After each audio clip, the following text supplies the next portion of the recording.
Di tengah harga HP yang lagi pada naik, Poco X8 Pro Max ini emang aneh. Kok bisa lebih murah ketimbang yang lain? Tapi sebenarnya yang bikin gue bertanya, tumben, ini kok nggak sampai goib kayak biasanya? Apa yang salah? Ya, sebenarnya gue pengen review 1 minggu pemakaian, tapi karena nggak seret, jadi ya udahlah dipakai 1 bulan. Jadi mari kita bahas, let's check it out.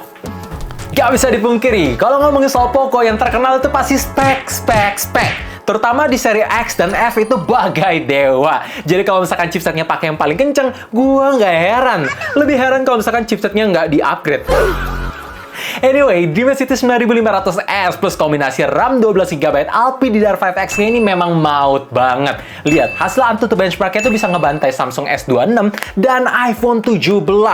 Walaupun ya memang harus gue kasih tahu dan ngingetin juga kalau hasil benchmark bukan segalanya. Karena gue iseng nih, bandingin render video yang sama di CapCut 3 kali berturut-turut, hasilnya Poco selalu jadi yang paling terakhir untuk selesai. Tapi kalau ngomongin soal urusan game, ya ini lancar sih. Gue iseng lagi bandingin sama iPhone 17 dengan settingan high plus 60 fps, semuanya bisa berjalan dengan baik. Kecuali satu aja yang bedanya, dalam segi suhu, Poco bisa lebih panas hampir 4 derajat. Mungkin kalian nanya, berarti deal breaker dong.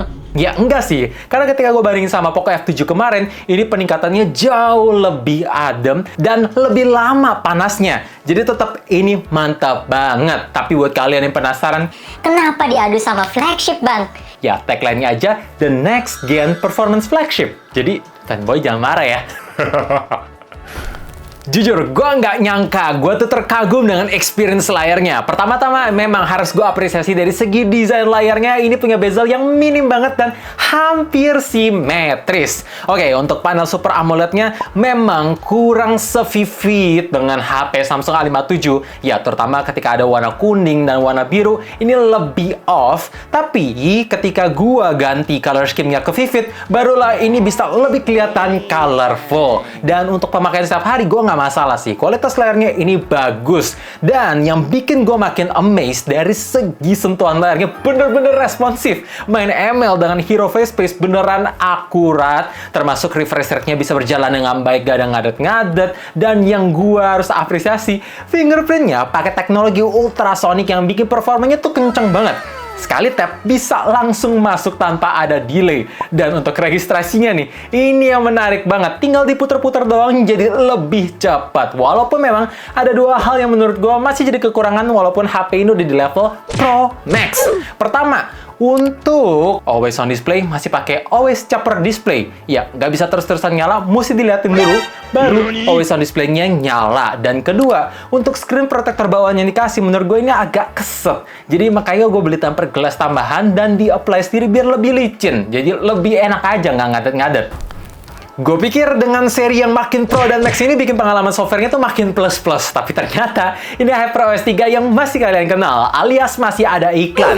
Walaupun memang nggak seagresif itu sih, cuman ada di aplikasi bawaan. Sekarang kalau misalkan kalian mau ganti ringtone ataupun wallpaper, nggak ada pop-up yang nggak jelas. Tapi tetap ada 3 hal yang rasanya gue kurang suka. Pertama, dari segi bloatware-nya ketika gue selesai setup HP yang saat ini tuh banyak banget, jadi mesti di-uninstall satu-satu. Kedua, notifikasi yang dimunculin dari aplikasi bawaannya ini tuh banyak banget dan ngeganggu, jadi jangan lupa untuk di-disable biar lebih clean. Dan ketiga, tombol setting di kontrol panel tuh nggak ada. Gue berharap ini bisa balik lagi kayak MIUI 14. Sekarang tuh penggunanya agak aneh, mesti turun dulu atau ya mesti ribet-ribet pindahin ikonnya ke atas biar lebih gampang. Anyway, ngomongin soal HyperOS 3 sendiri, ada satu hal yang gue notice. Ketika pindah-pindah aplikasi di background, ini tuh bisa berjalan dengan baik dan ngeloadnya pun lebih cepat. Dengan animasi yang makin mulus, responsif, AI-nya juga masih komplit dan rata-rata ngebantu dan bikin konsumsi dayanya itu makin efisien. Ya, untuk hasil SOT-nya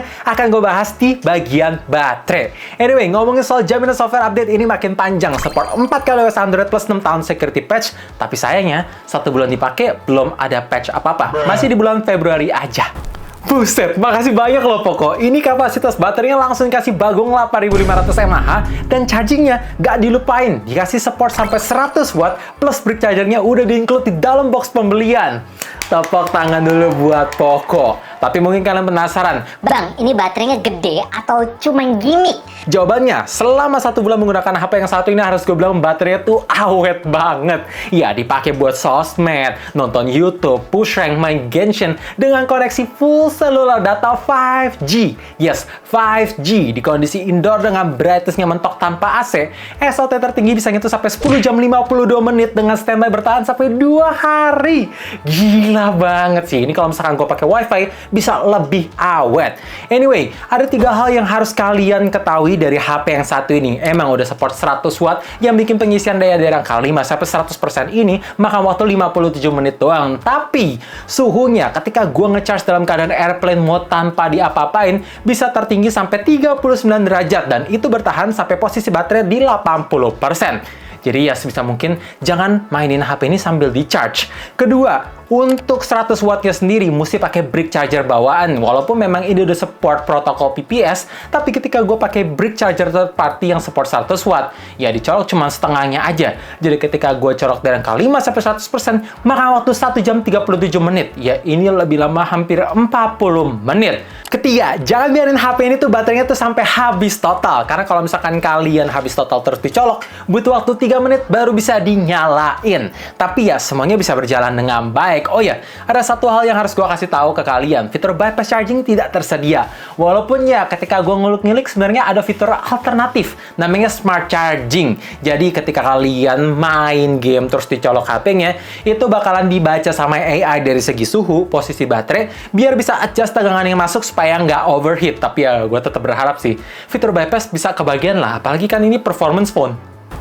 Buat kualitas foto di HP yang satu ini masih seperti ciri khas Poco. Ya, ketika gue foto-foto di kondisi daylight, dari segi karakteristik warnanya ini agak abu-abu, jadi ngasih kesan yang agak off atau butek, baik di lensa ultrawide ataupun primary lensnya mirip. Mungkin dari segi karakteristik warnanya agak beda karena ada perbedaan bukaan cahaya. Tapi begitu gue pakai 2 kali sensor zoom, warnanya jauh lebih menarik, kelihatan hidup, vivid, kontrasnya itu lebih dapat, jadi lebih eye pleasing. Solusinya paling dari gue kalau misalkan kalian pengen dapetin warna yang lebih colorful dan lebih vivid, pindahin filternya ke vivid. Anyway, ketika gue foto di keadaan low light, barulah ini harus gue apresiasi. Karena dari segi detailnya ini tajam memang karena ada bantuan extra software sharpening. Dari segi kontrasnya ini terang padahal gue foto di tempat yang minim cahaya banget. Dari segi highlightnya bagus. Dari segi noise grain-nya ini berkurang jauh. Walaupun ada satu hal yang gue bertanya-tanya. Dari Poco F7, fitur night mode-nya tuh nggak ada. Ketika udah ngulik UI-nya sana-sini, ganti mode UI, juga nggak ketemu. Adanya bisa kebaca auto night mode doang. Ya, ketika posisinya lagi malam atau gelap banget, barulah ada logo bulan di bawah kiri itu yang bisa di toggle on atau toggle off. Jadi nggak bisa kita pilih pas keadaan sore-sore. Jadi ya semoga fitur night mode-nya bisa balik lagi. Untuk perekaman video 4K 30 fps di Poco sekarang jauh lebih improve. Dari segi viewfinder emang ini kelihatan stabil, walaupun ya ketika gue ngelihat after processing ini masih ada jitter dikit, tapi not bad lah. Dan autofocusnya juga ini cepet banget tuh.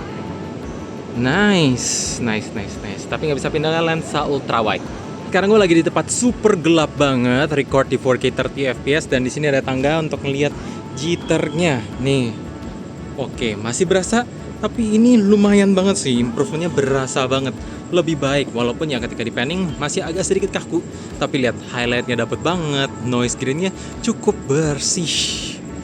Kalau kamera depannya emang agak turun resolusinya karena cuma support 1080p 30 fps aja dengan dynamic range yang oke. Ini agak blown out di bagian belakang, tapi ya yang penting skin tone atau muka gue juga bisa ketangkap dengan baik.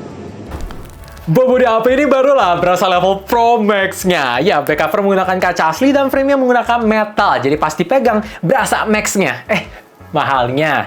Ya, tapi ada satu hal yang menurut gue jadi keluh kesah seiringnya dipakai, yaitu dari segi bobot dan dimensi. Ini HP yang berat dan HP yang lebar. Jadi sekarang ini ketika gue pakai menggunakan satu tangan plus menggunakan free casing bawaannya, pergelangan tuh jadi berasa cepat pegel. Apalagi ketika dipakai dalam posisi tiduran, ya ini mesti sering di-stretchingin biar nggak kram. Kalau misalkan udah kebiasa ya nanti pergelangan tangan kalian udah muncul otot. Dan anyway, ngomongin soal fitur-fitur lainnya juga komplit. Ada Air Blaster, dari segi haptic vibration-nya berasa mahal, udah support 5G, bahkan ini udah support eSIM. Jadi kalau misalkan kalian pakai di keluar negeri, ya tinggal scan barcode aja. Kalau udah selesai ya tinggal di-delete. Langsung selesai tanpa harus kotak-katik lepas-lepas SIM tray. Anyway, untuk speakernya emang ini kenceng banget, tapi menurut gua dari segi bassnya itu lebih dominan ketutup sama treble-nya, jadi kayak bass kopong. Nah, buat kalian yang penasaran gimana soal kualitas suaranya, make sure pasang earphone ataupun headset langsung go play di volume 100% dulu. Nanti akan gue pasang di 400% buat ngasih tunjuk. Menurut gue ini agak cemprek, tapi ya pasang earphone kalian.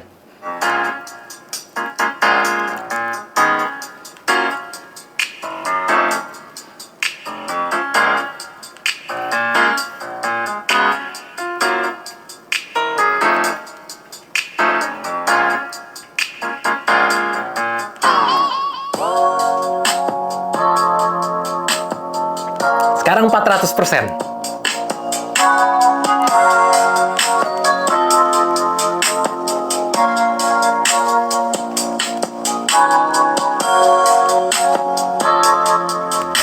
Ya, kayak gitu guys. Jadi saran gue kalau misalkan kalian pengen nobar atau main game, maksimal ya 100% aja, biar lebih bagus gitu, nggak cempreng. So guys, kesimpulannya, 1 bulan menggunakan Poco X8 Pro Max, apakah puas? Enggak sih. Nyesel? Enggak juga. Ya, karena ini tagline-nya tuh performance phone, ya memang beberapa hal kayak kenyamanan user interface, kualitas kamera depan belakang, dan speakernya itu terasa kurang optimal. Jadi kalau misalkan kalian tanya, Terus satu ini buat siapa? jawabannya ya jelas buat kalian yang mementingkan performa kenceng dengan ketahanan baterai yang super awet, ngecharge ngebut dengan harga yang relatif murah buat tahun 2026. Tapi buat kalian yang pakai Poco X8 Pro Max ini gimana? Coba share suka dukanya di bawah, dan kalau misalkan terbantu dengan adanya video ini, jangan lupa hype, like, share, dan subscribe sekaligus nyalain lonceng notifikasinya juga supaya tahu kapan video baru diupload. And as always, stay safe, stay healthy, stay updated with up to date. Thank you guys.